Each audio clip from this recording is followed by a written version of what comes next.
You might have read the story already. From artworks to game tokens, memes, and NBA collectibles, even a tweet or a New York Times column, every online content seems to be available as an NFT right now. From the silly Nyan cat or the overly attached girlfriend memes to journalist Kevin Rue's column, even Twitter CEO Jack Dorsey's first tweet, these have been sold for hundreds of million US dollars as NFTs. The hype is such that entrepreneur Dave Portnoy has sold his soul as an NFT by way of responding cynically to the absurdity of the NFT craze. But what is an NFT anyway? Should you consider selling your digital content as an NFT? Or should you buy an NBA collectible offered as NFTs on cyberspace? Is it fair to dismiss NFTs as nothing but hype, thus having no significance in the market at all? I will discuss this issue with our IT programmer Adela Negara. Okay, so what should we make of the current NFT craze phenomenon? Should we just dismiss it as merely another hype which will be soon forgotten by the public? Well, of course not. NFT are actually really useful in terms of digital content sharing activities because it helps the people to distribute and exchange their digital content. So by definition, the non-fungible in NFTs means it's interchangeable. So you can refer to NFT to your houses, to your painting, to your doll, to anything really. And it cannot be swapped one-to-one to a similar item because each of the item has a unique value. Yeah, so they're not interchangeable. Yeah. Exactly. And with using NFT, it's actually really efficient because you don't need to trust a middleman to make the process happen.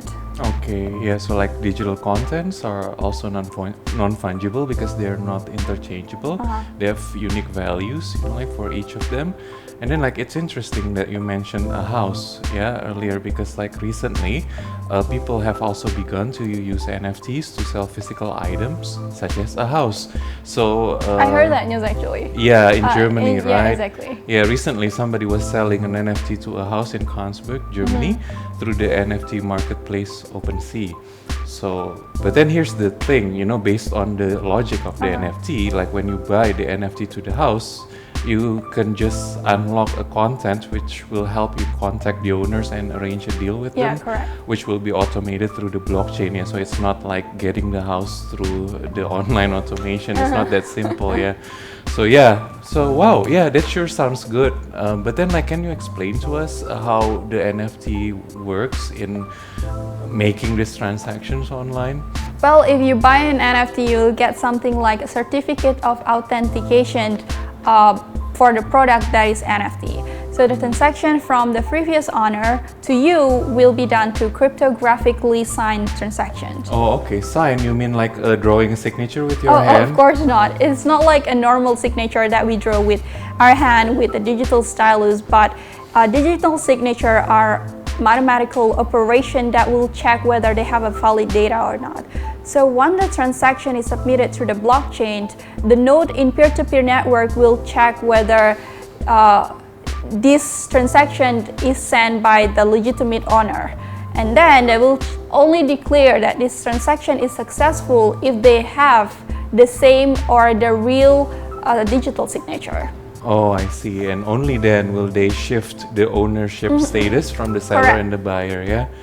Okay. Oh, I also want to add one more thing, which is buying an NFT doesn't necessarily mean that you own the copyright to a to product. the object. Oh, yeah. But it's different actually because each of the NFTs have a different rule book. So it's based on the agreement between the buyer and the seller.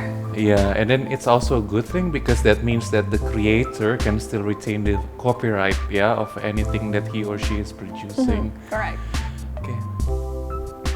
Yet, despite its various benefits, the NFTs are also surrounded by lots of myths, which might not necessarily reflect reality.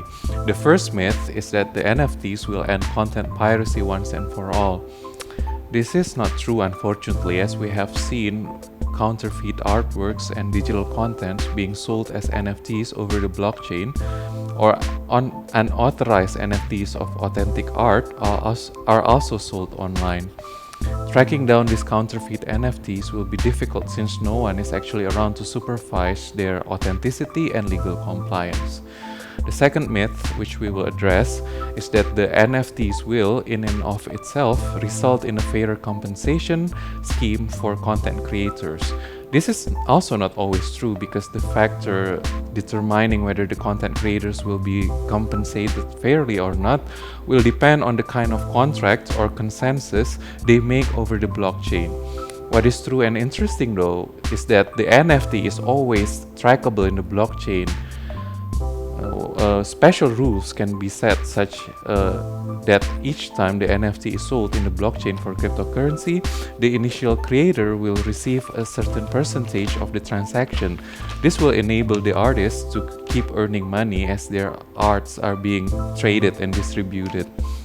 Yet, owing to its decentralized nature and the fact that there are no middlemen with absolute power and authority over the transaction, we can safely say that the NFTs can equalize bargaining power between the content sellers and their buyers.